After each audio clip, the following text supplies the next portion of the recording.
அனுசரணை வழங்குவோர் சிலிங்கோ லைஃப். நீங்கள் இலக்கை நோக்கி செல்லுங்கள், நாம் இடர்களை எதிர்கொள்கிறோம். இலங்கை தாய்மார் நம்பிக்கையுடன் தெரிவு செய்வது மலிபன் கிரி.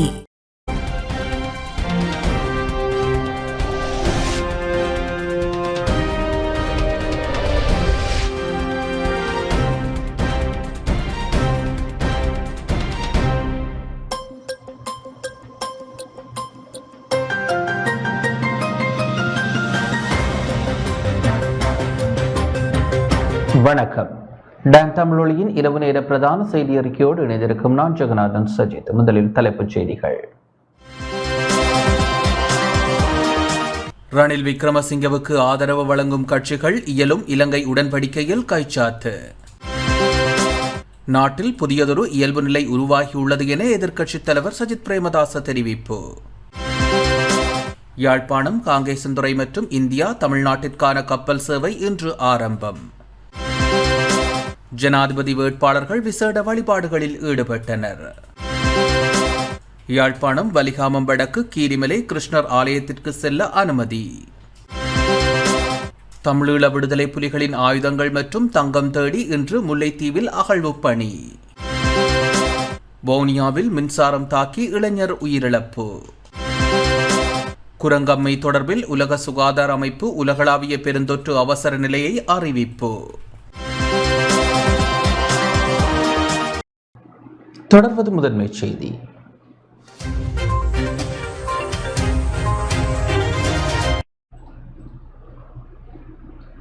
ஜனாதிபதி வேட்பாளர்கள் விசேட வழிபாடுகளில் ஈடுபட்டனர்.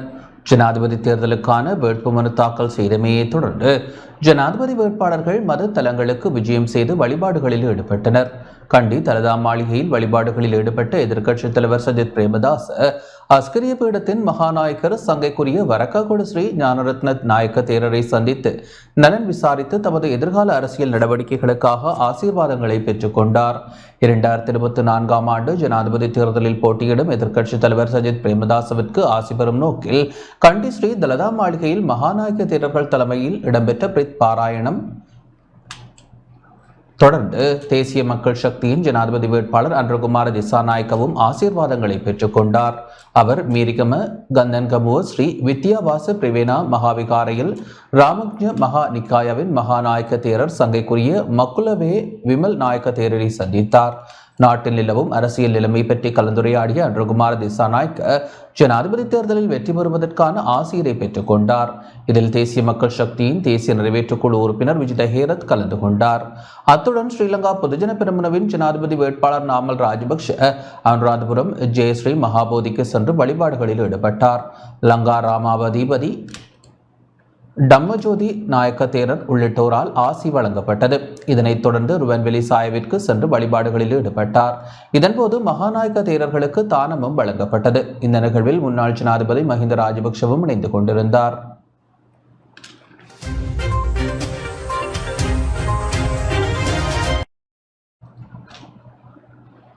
எதிர்வரும் ஜனாதிபதி தேர்தலில் ரணில் விக்ரமசிங்கவுக்கு ஆதரவு வழங்கும் கட்சிகள் இயலும் இலங்கை உடன்படிக்கையில் கைச்சாத்திட்டுள்ளன. ஜனாதிபதி தேர்தலில் ஜனாதிபதி ரணில் விக்ரமசிங்கவிற்கு ஆதரவளிக்கும் வகையில் இயலும் ஸ்ரீலங்கா உடன்படிக்கையில் 34 அரசியல் கட்சிகளும் கூட்டணிகளும் கைச்சாத்திட்டுள்ளன. இந்த நிகழ்வு இன்று கொழும்பில் அமைந்துள்ள வோட்டர்ஸ் எச் ஹோட்டலில் சர்வமத தலைவர்களின் ஆசியுடன் இடம்பெற்றது. இதன்போது குறித்த உடன்படிக்கை கைச்சாத்திடப்பட்டுள்ளது. ஜனாதிபதி தேர்தலில் சுயேட்சை வேட்பாளராக போட்டியிடவுள்ள ஜனாதிபதி ரணில் விக்ரமசிங்கவிற்கு வழங்கப்பட்டுள்ள கேஸ் சிலிண்டர் சின்னமும் இதன்போது அங்குரார்ப்பணம் செய்து வைக்கப்பட்டது. இந்த நிகழ்வில் உரையாற்றிய ஜனாதிபதி ரணில் விக்ரமசிங்க, இயலும் ஸ்ரீலங்காவை உருவாக்கும் நோக்கிலேயே நாம் அனைவரும் ஒன்றிணைந்துள்ளோம். இந்த ஒன்றிணைவு எம்முடைய எதிர்காலத்திற்கானதல்ல, மாறாக நாட்டினதும் நாட்டு மக்களினதும் எதிர்காலத்திற்கானதாகும். நாட்டின் நெருக்கடியான காலத்தில் நாட்டின் பொருளாதாரம் அரசியல் முறைமை வீழ்ச்சி கண்ட தருணத்தில் அரசியல் தலைவர்கள் தப்பிச் சென்றனர். நாட்டின் பிரச்சனையை பார்த்து அஞ்சினர். நான் நாட்டை பொறுப்பேற்ற போது என்னுடன் கட்சியொன்று இருக்கவில்லை. ஆனால் எனக்கு ஒரு குழு ஆதரவு வழங்கியது. பிரதமர் உள்ளிட்ட அமைச்சரவை எனக்கு ஆதரவை வழங்கியது. அனைத்து வேட்பாளர்களும் தாம் தொடர்பில் சிந்தித்து வாக்களிக்குமாறு கூறுகின்றனர். ஆனால் எதிர்காலத்தை கருத்தில் கொண்டு வாக்களிக்குமாறு நான் கேட்டுக்கொள்கின்றேன். அனைவரும் ஒன்றிணைந்து இயலும் இலங்கையை உருவாக்க வேண்டும்.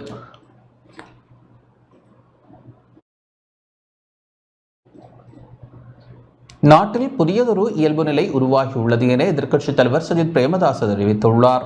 அதல பாதாளத்திற்கு இட்டுச் சென்றுள்ள நிலைமையே நாட்டில் காணப்படுவதாக எதிர்க்கட்சித் தலைவர் சஜித் பிரேமதாச தெரிவித்துள்ளார். நாடு தற்போது இயல்பு நிலையில் இருப்பதாக ஜனாதிபதி கூறினாலும் நாட்டில் உருவாகி இருப்பது புதியதொரு இயல்பு நிலையாகும். இதனால் நாட்டு மக்கள் தொழில்களை இழந்து ஜீவனோபாயத்தினை இழந்து வறுமை நிலைக்கு தள்ளப்பட்டுள்ளதன் காரணமாக மக்கள் பெரும் கவலையில் இருக்கின்றனர். மக்களின் நுகர்வு, முதலீடு, சேமிப்பு மற்றும் உற்பத்தி ஆகியவை இல்லாமல் போயுள்ள காரணத்தால் நாட்டின் ஏற்றுமதி பாரிய அளவு வீழ்ச்சியடைந்துள்ளது. பொருளாதார மறுசீரமைப்பு என்று மக்கள் மீது எல்லையற்ற சுமைகளை சுமத்தி சர்வதேச நாணய நிதியத்தின் நிபந்தனைகளை தளர்த்துவதற்கான நடவடிக்கைகளை மேற்கொள்வதாக தெரிவித்ததுடன் ஐக்கிய மக்கள் சக்தி அரசாங்கத்தில் மதுபானம் இல்லாத யுகம் ஒன்றை உருவாக்க முயற்சிப்பதாகவும் குறிப்பிட்டார். கண்டி மல்வத்து மற்றும் அஸ்கிரி பீட மகாநாயக தேரரை சந்தித்து ஆசீர்வாதம் பெற்றுக் கொண்டதன் பின் ஊடகங்களுக்கு கருத்து தெரிவிக்கும் போதே அவர் இதனை தெரிவித்தார்.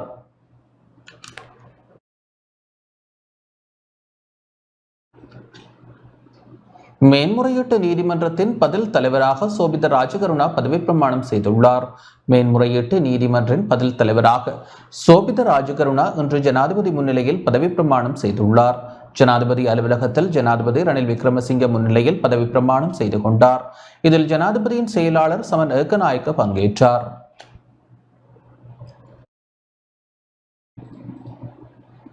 ஜனாதிபதி தேர்தலில் போட்டியிடும் வேட்பாளர்களுக்கு பாதுகாப்பு வழங்க தீர்மானிக்கப்பட்டுள்ளதாக பிரதி போலீஸ் மா அதிபர் ருவான் குணசேகர தெரிவித்துள்ளார். ஜனாதிபதி தேர்தலில் போட்டியிடும் ஒவ்வொரு வேட்பாளருக்கும் பாதுகாப்பு வழங்க தீர்மானிக்கப்பட்டுள்ளதாக பதில் போலீஸ் ஊடக பேச்சாளர் பிரதி போலீஸ் மா அதிபர் ருவான் குணசேகர தெரிவித்துள்ளார். கொழும்பில் நேற்று இடம்பெற்ற செய்தியாளர் சந்திப்பில் அவர் இதனை தெரிவித்தார்.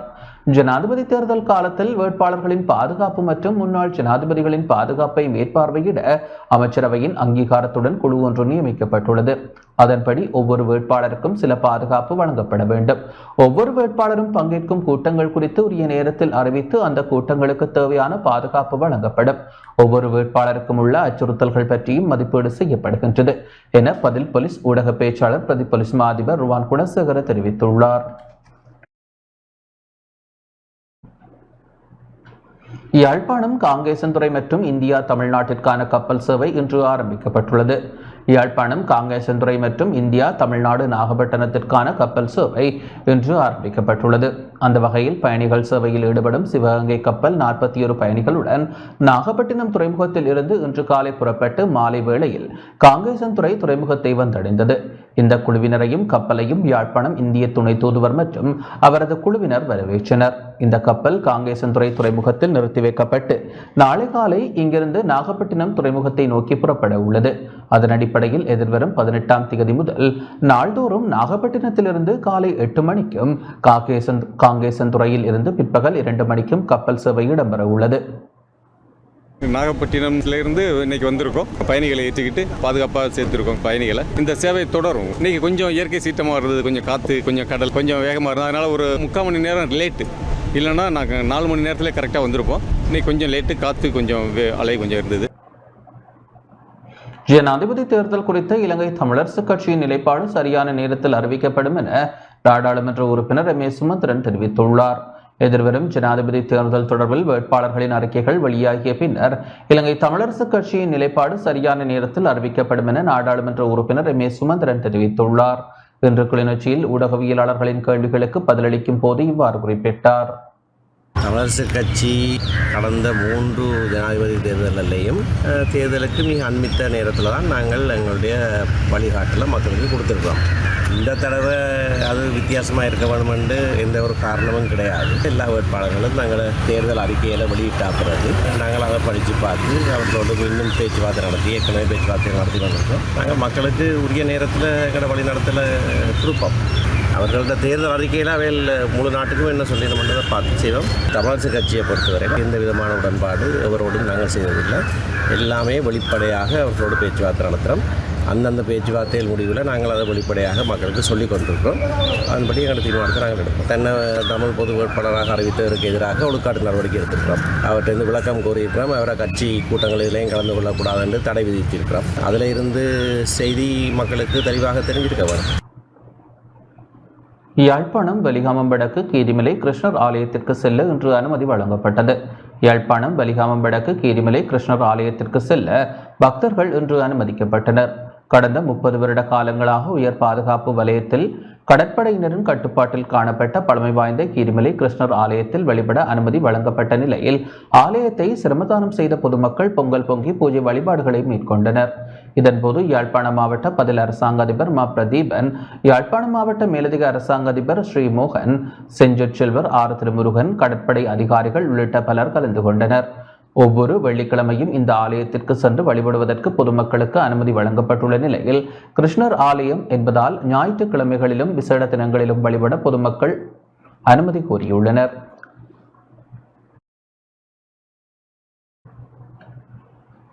தமிழீழ விடுதலை புலிகளின் ஆயுதங்கள் மற்றும் தங்கம் தேடி இன்று முல்லைத்தீவில் அகழ்வு பணி முன்னெடுக்கப்பட்டது. முல்லைத்தீவில் யுத்த காலத்தில் தமிழீழ விடுதலை புலிகள் ஆயுதங்கள் மற்றும் தங்கம் என்பவற்றை மறைத்து வைத்திருந்ததாக சந்தேகிக்கப்படும் இடத்தில் இன்று அகழ்வு பணி முன்னெடுக்கப்பட்டது. புதுக்குடியிருப்பு மந்துவில் பகுதியில் உள்ள தனியார் காணியில் முல்லைத்தீவு மாவட்ட நீதிமன்ற நீதிபதி தர்மலிங்கம் பிரதீபன் மேற்பார்வையில் அகழ்வு பணிகள் இடம்பெற்றன. புதுக்குடியிருப்பு போலீசாருக்கு கிடைத்த தகவலின் பிரகாரம் முல்லைத்தீவு மாவட்ட நீதிமன்ற நீதிபதியின் உத்தரவின் பேரில் போலீஸ் விசேட அதிரடிப்படையின் வெடிகுண்டு செயலிழப்பு பிரிவு, போலீசார், இராணுவத்தினர், கிராம சேவையாளர் மற்றும் புதுக்குடியிருப்பு போலீசார் இணைந்து அகழ்வு பணிகளை மேற்கொண்டனர். இயந்திரத்தின் உதவியுடன் நிலத்தில் பல மணி நேரம் அகழ்வு மேற்கொள்ளப்பட்ட போதும் ஆயுதங்களோ வேறு எந்த பொருட்களுமோ கிடைக்கவில்லை. தோண்டப்பட்ட இடங்களில் எதுவும் கிடைக்காததால் மீண்டும் தோண்டப்பட்ட இடங்களை மூட நடவடிக்கை எடுக்குமாறு நீதிபதி தர்மலிங்கம் பிரதீபன் உத்தரவிட்டார். இந்த நிலையில் புதுக்குடியிருப்பு போலீசார் மேலதிக விசாரணைகளை மேற்கொண்டு வருகின்றனர்.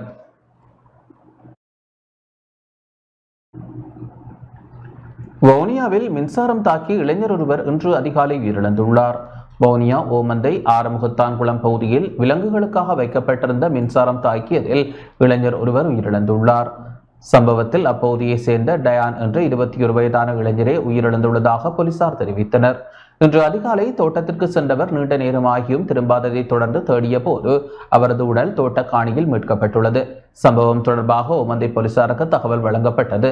சம்பவ இடத்திற்கு சென்ற போலீசார் சடலத்தை மீட்டதுடன் விசாரணைகளை முன்னெடுத்துள்ளனர்.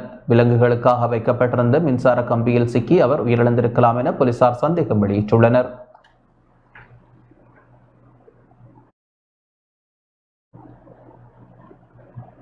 கந்தக்காடு புனர்வாழ்வு நிலையத்திலிருந்து கைதியொருவர் தப்பிச் சென்றுள்ளார்.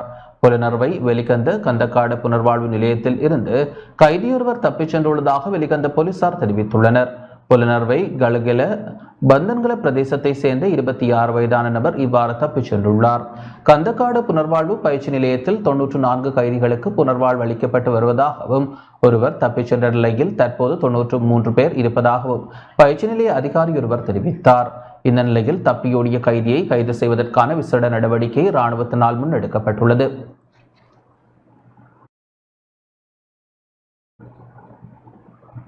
அகில இலங்கை மக்கள் காங்கிரஸ் கட்சியின் உறுப்பினர்களால் லஞ்ச ஊழல் ஆணைக்குழுவில் முறைப்பாடு செய்யப்பட்டுள்ளது.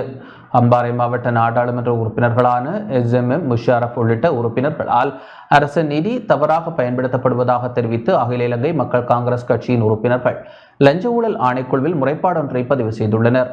லஞ்ச ஊழல் ஆணைக்குழுவில் முறைப்பாட்டை பதிவு செய்தமையை தொடர்ந்து ஊடகங்களுக்கு கருத்து தெரிவித்த அட்டாளச்சேனை பிரதேச சபை முன்னாள் தவிசாளர் MA அன்சல், இந்த நாட்டினுடைய வீழ்ந்து கிடந்த பொருளாதாரத்தை முன்னேற்ற வேண்டும் என்று அதற்காக பாடுபடுவதாக தன்னை நிலைநிறுத்திக் கொண்டிருக்கின்ற இந்த நாட்டினுடைய ஜனாதிபதி இன்று தன்னுடைய ஜனாதிபதி தேர்தல் வெற்றிக்காக அம்பாறை மாவட்டத்தில் இருக்கின்ற அவருக்கு சார்பாக இருக்கின்ற பாராளுமன்ற உறுப்பினர்களுக்கு இந்த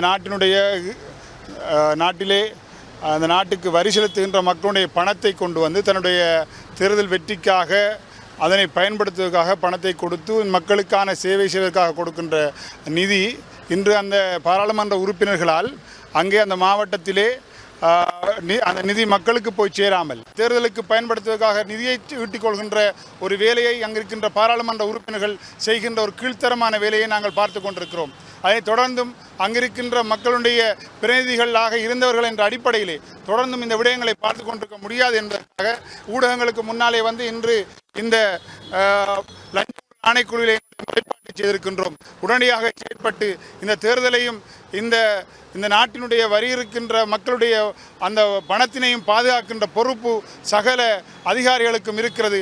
மாவட்டத்திலே இருக்கின்ற மாவட்ட செயலாளர் உட்பட அத்தனை அதிகாரிகளும் இந்த விடயத்திலே கவனம் செலுத்த வேண்டும். சர்வதேச யோகா தின நிகழ்வுகள் அம்பாறை ஆலையடி வேம்பில் இடம்பெற உள்ளது. சர்வதேச யோகா தின நிகழ்வுகள் அம்பாறை மாவட்ட ஆலையடி வேம்பு பிரதேச செயலாளர் பிரிவில் இவரிடம் இடம்பெற உள்ளது. யோகா தின நிகழ்வு ஒழுங்கமைப்பு தொடர்பான ஆராயும் கூட்டம் ஆலையடி வேம்பு பிரதேச செயலக கலாசார மண்டபத்தில் இன்று இடம்பெற்றது. ஆலையடி வேம்பு பிரதேச செயலாளர் ஆர் திரவியராஜ் தலைமையில் மாவட்ட கலாசார உத்தியோகத்தர் கோ ஜெயராஜி ஒருங்கிணைப்பில் கூட்டம் இடம்பெற்றது. உதவி பிரதேச செயலாளர் ஆர் சுபாகர், ஆலையடிவெம்பு கோட்ட கல்வி பணிப்பாளர் க கமல மோகனதாசன், பிரதேச செயலக கலாசார உத்தியோகத்தர் ஷர்மிளா உள்ளிட்ட அதிகாரிகள், பாடசாலை அதிபர்கள், ஆலய தலைவர்கள் என பலர் கலந்து கொண்டனர். 2000 மாணவர்களை ஒருங்கிணைத்து நிகழ்வுகள் இடம்பெற உள்ளன.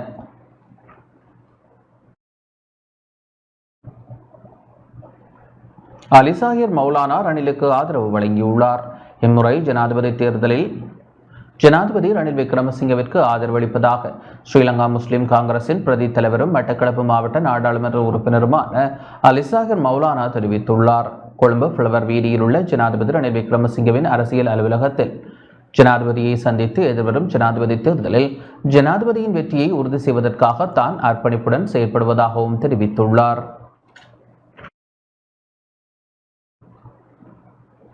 சலுகை அரசியல் முன்னெடுக்கப்படுவதாக முஜிபுர் ரஹ்மான் தெரிவித்துள்ளார்.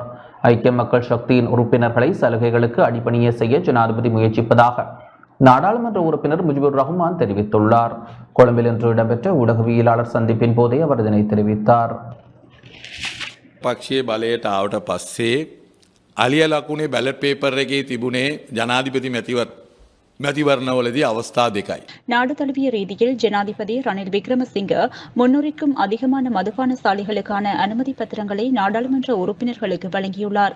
தற்போது அவருக்கு ஆதரவை வழங்கும் ஆளும் கட்சியின் உறுப்பினர்கள் பலருக்கு மதுபான சாலைகளுக்கான அனுமதி பத்திரங்கள் வழங்கப்பட்டுள்ளன.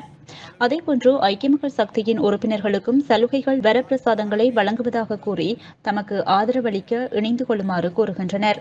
ஜனாதிபதியின் பிரசார நடவடிக்கைகளுக்காக ஏராளமான பணம் செலவிடப்படுகின்றது.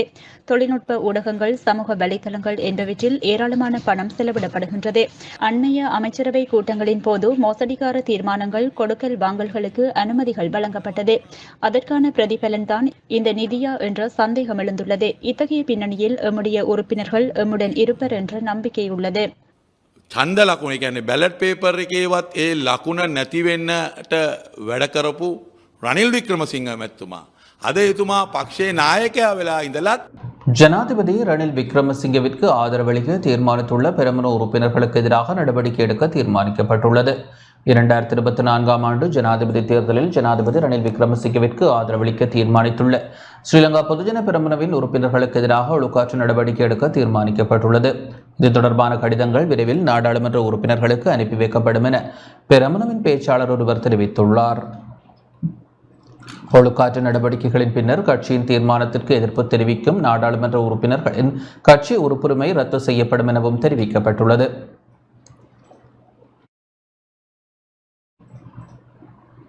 ஜனாதிபதி தேர்தலை புறக்கணிக்க கோரி வவுனியாவில் துண்டு பிரசுரம் விநியோகிக்கப்பட்டுள்ளது. ஜனாதிபதி தேர்தலை புறக்கணிக்க கோரி தமிழ் தேசிய மக்கள் முன்னணியினால் இன்று வவுனியாவில் துண்டு பிரசுர விநியோக நடவடிக்கை முன்னெடுக்கப்பட்டது. ஒற்றையாட்சி அரசியலமைப்பு நீக்கப்பட்டு சமஷ்டி அரசியலமைப்பு உருவாக்கப்படுவதற்கான உத்தரவாதம் வழங்கப்படும் வரை ஜனாதிபதி தேர்தலை பகிஷ்கரிப்போம் என்ற தொனிப்பொருளில் துண்டு பிரசுரம் விநியோகிக்கப்பட்டது.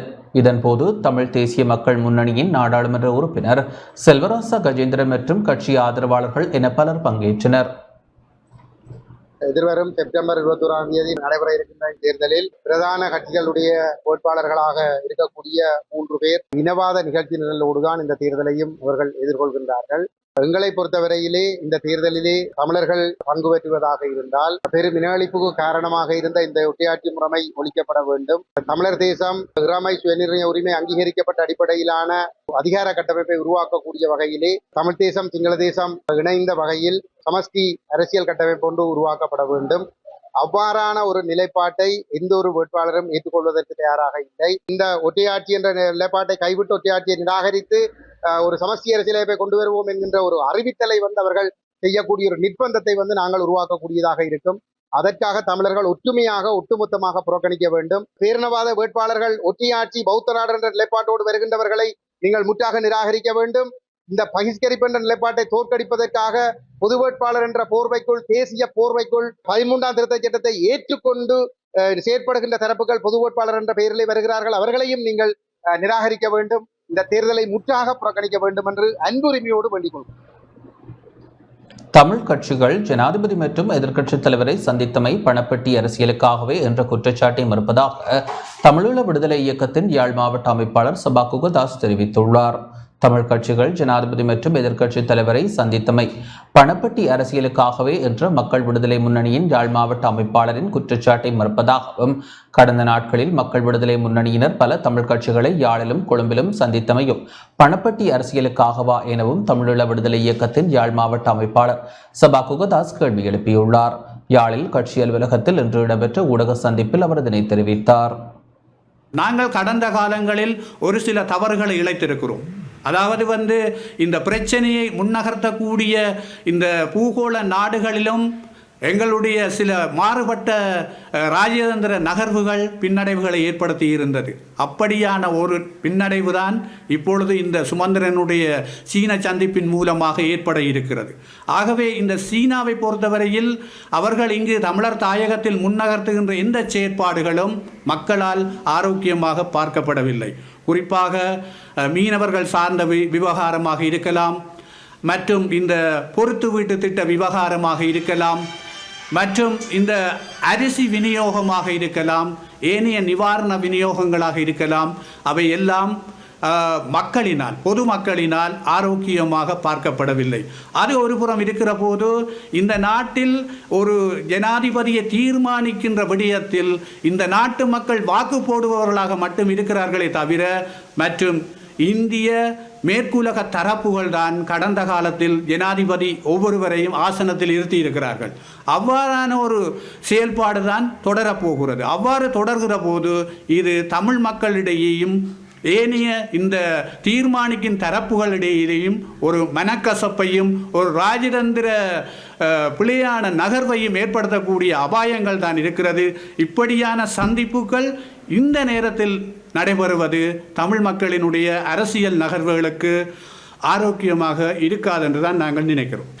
ரணில் விக்ரமசிங்க மற்றும் சஜித் பிரேமதாசன், நான் நினைக்கிறேன் ஏனைய வேட்பாளர்களும் அழைக்கக்கூடும். அவ்வாறு அழைக்கிற போது நாங்கள் சந்திக்க தயாராக இருக்கிறோம். காரணம் என்னவென்றால், செப்டம்பர் 21 இந்த ஜனாதிபதி தேர்தல் முடிந்ததன் பிற்பாடு அதிகார கதிரைக்கு அங்கிருக்கிற நபர்களில் ஒருவர் தான் வரப்போகிறார்.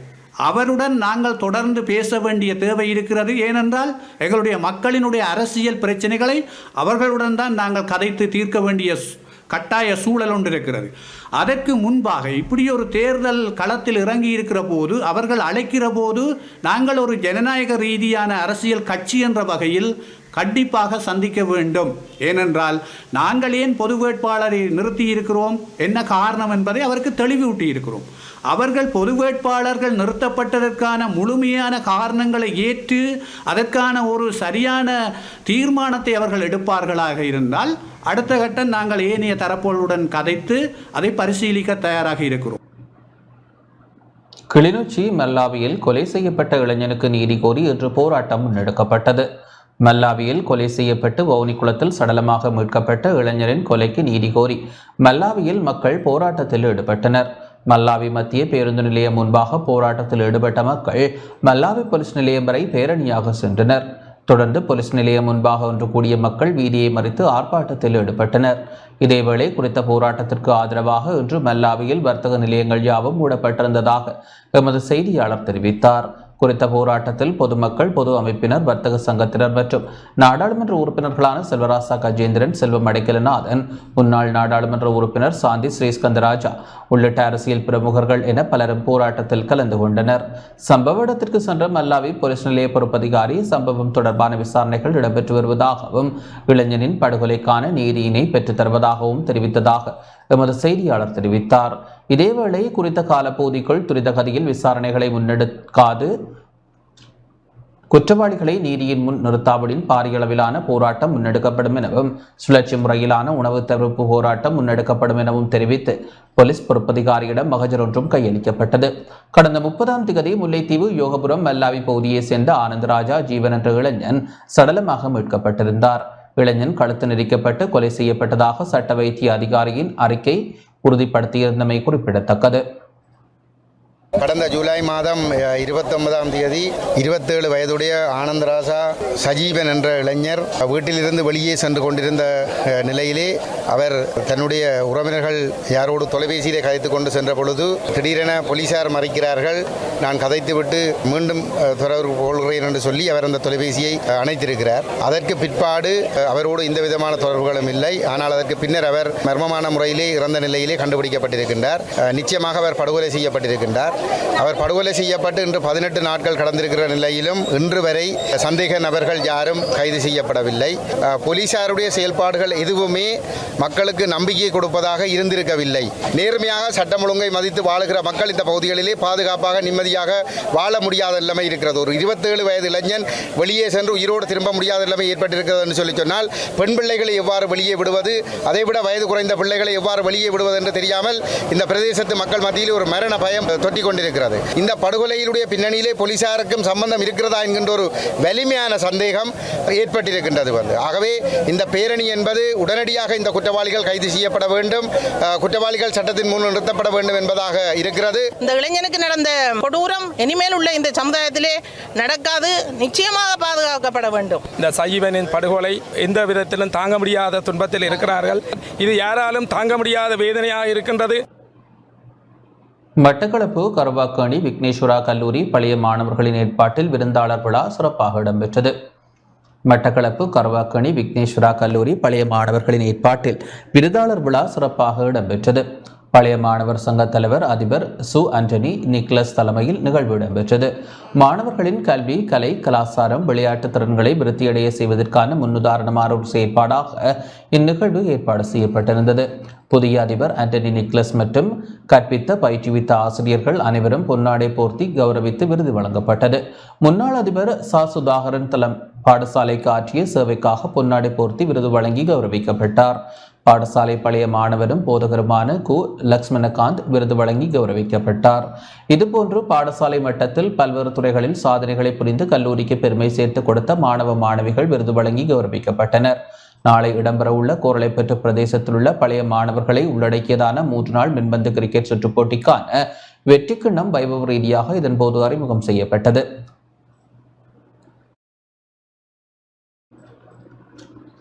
வவுனியாவில் குடிவரவு குடியகல்வு திணைக்களத்தின் புதிய அலுவலகம் இன்று அங்குரார்ப்பணம் செய்யப்பட்டது. வவுனியாவில் குடிவரவு குடியகல்வு திணைக்களத்தின் புதிய அலுவலகத்தின் அங்குரார்ப்பண நிகழ்வு இன்று இடம்பெற்றது. வவுனியா மன்னார் வீதியில் புதிய அலுவலகம் திறந்து வைக்கப்பட்டது. வவுனியா மாவட்ட அரசாங்க அதிபர் PS சரத்சந்திர தலைமையில் குறித்த நிகழ்வு இடம்பெற்றதுடன் குடியகல்வு குடிவரவு திணைக்களத்தின் கட்டுப்பாட்டாளர் ஹர்ஷ இலுக்வெட்டிய புதிய அலுவலகத்தை திறந்து வைத்தார். சுமார் 24 மில்லியன் ரூபாய் செலவில் இந்த புதிய அலுவலகம் புனரமைப்பு செய்யப்பட்டுள்ளது. இதுவரை காலமும் வவுனியா வழி வட்ட வீதியில் அலுவலகம் இயங்கி வந்த நிலையில் இடவசதி மற்றும் பொதுமக்களின் வசதி கருதி மன்னார் வீதியில் அமைந்துள்ள வவுனியா மாவட்ட செயலகத்திற்கு சொந்தமான கட்டடத்தில் புதிய அலுவலகம் திறக்கப்பட்டுள்ளமை குறிப்பிடத்தக்கது.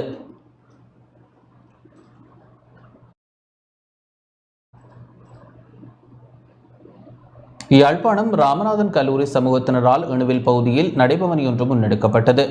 யாழ்ப்பாணம் ராமநாதன் கல்லூரியின் 110வது ஆண்டு நிறைவை முன்னிட்டு கல்லூரி சமூகத்தினரால் இன்று நடைபவனி முன்னெடுக்கப்பட்டது. யாழ் இணுவில் கந்தசுவாமி ஆலயத்திலிருந்து ராமநாதன் கல்லூரி வரை நடைபவனி இடம்பெற்றது. கல்லூரி அதிபர், ஆசிரியர்கள், மாணவர்கள், பழைய மாணவர்கள், கல்லூரியின் முன்னாள் ஆசிரியர்கள் என பலர் இந்நடைபவனியில் கலந்து கொண்டனர்.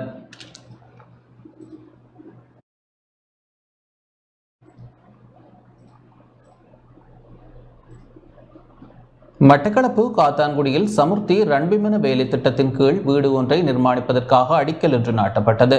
மட்டக்களப்பு காத்தான்குடியில் சமுர்த்தி ரன்பிமன வேலை திட்டத்தின் கீழ் வீடு ஒன்றை நிர்மாணிப்பதற்காக அடிக்கல் நாட்டும் நிகழ்வு இன்று இடம்பெற்றது.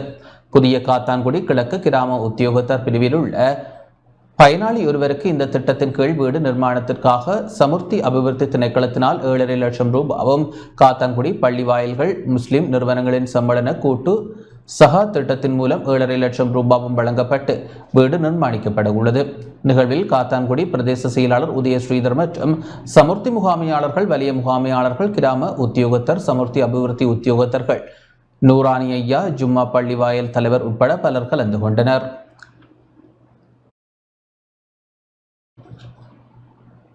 வவுனியா மெனிக் ஃபார்ம் பகுதியில் வாழ்வெட்டு தாக்குதலில் 4 பேர் காயமடைந்துள்ளனர். வவுனியா செட்டிகுளம் மினிக் ஃபார்ம் பகுதியில் இனம் தெரியாத நபர்கள் நிகழ்த்திய வாழ்வெட்டு தாக்குதலில் 4 பேர் காயமடைந்துள்ளனர். இன்று அதிகாலை தாக்குதல் நடத்தப்பட்ட வீட்டில் அனைவரும் உறங்கிக் கொண்டிருந்த வேளை இனம் தெரியாத நபர்கள் வீட்டிற்குள் நுழைந்து தாக்குதல் நடத்தியுள்ளனர். இதன்போது வீட்டில் இருந்த முதியவர்களான 5 அவரது மனைவியும் வீட்டில் இருந்த மேலும் 2 காயமடைந்துள்ளனர். காயமடைந்த 3 செட்டிகுளம் பிரதேச வைத்தியசாலையில் அனுமதிக்கப்பட்டுள்ளதுடன் ஒருவர் வவுனியா மாவட்ட பொது வைத்தியசாலையில் அனுமதிக்கப்பட்டுள்ளார். இந்த தாக்குதலை நடத்திய நபர்கள் தப்பிச் சென்றுள்ள நிலையில் பறைய நாலங்குளம் போலீசார் மேலதிக விசாரணைகளை மேற்கொண்டு வருகின்றனர்.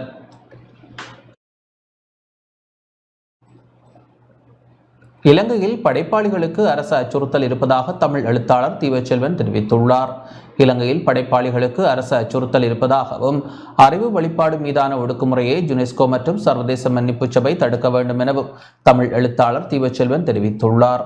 இந்த விடயம் தொடர்பில் ஐக்கிய நாடுகள் சபையின் கல்வி, அறிவியல் மற்றும் கலாச்சார அமைப்பின் பணிப்பாளர் நாயகம் மற்றும் சர்வதேச மன்னிப்பு சபை செயலாளர் நாயகம் ஆகியோருக்கு எழுத்தாளர் தீவச்செல்வன் கடிதங்களை எழுதியுள்ளார். அதன் பிரதிகளை நாடாளுமன்ற உறுப்பினர் எஸ். ஸ்ரீதரன் மற்றும் கிளிநொச்சி மாவட்ட பதில் அரசாங்க அதிபர் எஸ். முரளிதரன் ஆகியோரிடம் அவர் கையளித்தார். நான் எழுதிய பயங்கரவாதி என்ற நாவலுக்காக பயங்கரவாத தடுப்பு பிரிவினர் என்னிடம் விசாரணை ஒன்றினை கடந்த ஜூன் மாதம் 16ஆம் தேதி மேற்கொண்டிருந்தனர். அதேபோல் நான் முன்னெடுத்த ஒரு இலக்கிய நிகழ்வுக்காகவும் கடந்த காலத்திலே விசாரணை ஒன்று நடத்தப்பட்டிருந்தது. இந்த விசாரணை என்பது படைப்பாளிகள் மீது மேற்கொள்ளப்படுவது என்பது ஏற்றுக்கொள்ளப்பட முடியாத ஒரு விடயம். ஒவ்வொரு படைப்பாளிக்கும் ஒரு கருத்து சுதந்திரம் இருக்கின்றது. புனைவாக படைப்புகளை உருவாக்குகின்ற உரித்து படைப்பாளிகளுக்கு உண்டு என்பதை சர்வதேச சட்டங்களும் நியதிகளும் கூறுகின்றன. அந்த சட்டங்களையும் நியதிகளையும் மீறுகின்ற விதமாக என்னை போன்ற சிறுபான்மை தமிழ் படைப்பாளிகளுக்கு எதிராக முன்னெடுக்கப்பட்ட இத்தகைய விசாரணை அனைத்து படைப்பாளிகளுக்கும் எதிரான ஒரு விசாரணையாகத்தான் நான் கருதுகின்றேன். அதுபோன்ற செயற்பாடுகள் என்னை போன்ற படைப்பாளிகளுக்கு எதிர்வரும் காலத்திலே நடைபெறக்கூடாது என்பதற்காக சர்வதேச மன்னிப்பு சபையினுடைய செயலாளர் நாயகத்திற்கும் அதேபோல யுனெஸ்கோ அமைப்பினுடைய தலைவருக்கும் கடிதம் ஒன்றினை நான் எழுதியிருக்கின்றேன். அறிவு மீதான ஒரு ஒடுக்குமுறை, இதை உலகத்தினுடைய எந்த ஒரு சமூகமும் ஏற்றுக்கொள்ள முடியாத ஒரு செயல். சஜித் பிரேமதாசவிற்கு ஆதரவாக அம்பாறை வளத்தாப்பட்டியில் பிரச்சார பணிகள் முன்னெடுக்கப்பட்டன. ஐக்கிய மக்கள் சக்தி சார்பில் ஜனாதிபதி தேர்தலில் போட்டியிடும் சஜித் பிரேமதாசவிற்கு ஆதரவாக அம்பாறை வளாத்தப்பட்டியில் பிரசார பணிகள் நேற்றைய தினம் முன்னெடுக்கப்பட்டன. ஐக்கிய மக்கள் சக்தியின் பொத்துவில் தொகுதி இணைப்பாளர் வெள்ளையன் வினோகாந்த் தலைமையில் சஜித் பிரேமதாசவின் வேட்புமனு ஏற்றுக்கொள்ளப்பட்டமையை அடுத்து பொதுமக்களுக்கு பாற்றோரும் பரிமாறப்பட்டது. கடந்த கசப்பான பல 5-6 வருடங்கள் இலங்கை மக்களுக்கு மிக கசப்பான வருடங்களாக கழிந்துவிட்டன. எனவே இந்த கசப்பான வருடங்கள், இந்த இருண்ட யோகங்களுக்கான ஒரு விடுகாலம் வரக்கூடிய ஒரு சிறந்த தலைவனாக சஜித் பிரேமதாஸ் அவர்கள் கைச்சாத்திட்டிருக்கிறார். நான் ஒரு விடயத்தை நினைவுபடுத்திக் கொள்ள விரும்புகிறேன். கடந்த அறகலை அந்த போராட்ட சந்தர்ப்பத்திலே கோல்பேசிலே வைத்து அங்கே அநேகர் கூறியிருந்தார்கள், ஜனாதிபதியாகவோ அல்லது பிரதமராகவோ சஜித் பிரேமதாஸ் அவர்களை இந்த பதவியை ஏற்கும்படியாக கூறியிருந்தார்கள். அதற்கு அவர்கள் கூறினார்கள், எனக்கு மக்களுடைய வரமானது எதிர்க்கட்சி தலைவராகத்தான் இருப்பதற்கான வரம் கிடைத்துள்ளது. எனவே நான் அப்படி கூறிய நபர்களை பார்த்து நான் கேட்டுக்கொள்ள விரும்புகிறேன். இன்று அவர் தயாராக இருக்கிறார். உங்களுடைய வாக்குகளை வழங்க நீங்கள் தயாரா? மட்டக்களப்பு ஓட்டமாவடியில் தேசிய மக்கள் சக்தியின் ஜனாதிபதி வேட்பாளர் அன்றகுமார் திசாநாயக்கவிற்கு ஆதரவு தெரிவிக்கும் பிரச்சார நடவடிக்கை நேற்று மாலை இடம்பெற்றது. தேசிய மக்கள் சக்தியின் மட்டக்களப்பு மாவட்ட செயற்குழு உறுப்பினர் வைத்தியர் MBM அஜிவத் தலைமையில் தேசிய மக்கள் சக்தியின் கல்குடா கிளையின் ஏற்பாட்டில் இடம்பெற்ற நிகழ்வில் நாட்டை கட்டியெழுப்புகின்ற தீர்வுக்காக மக்கள் சக்தியை கட்டியெழுப்புவோம் எனும் தலைப்பில் துண்டு பிரசுரங்கள் ஓட்டமாவடி வர்த்தக நிலையங்கள் மற்றும் பொதுமக்களுக்கு விநியோகிக்கப்பட்டது. தேசிய மக்கள் சக்தியின் மாவட்ட செயற்குழு உறுப்பினர் M. அப்துல்லா மற்றும் கல்குடா செயற்குழு உறுப்பினர் MBM எர்சாத் உட்பட தேசிய மக்கள் சக்தியின் மாவட்ட செயற்குழு உறுப்பினர் M. அப்துல்லா மற்றும் கல்குடா செயற்குழு உறுப்பினர் MBM இர்ஷாத் உட்பட தேசிய மக்கள் சக்தியின் உறுப்பினர்கள் என பலர் கலந்து கொண்டனர். இத்துடன் இந்த செய்தி அறிக்கை நிறைவடைகின்றது. வணக்கம்.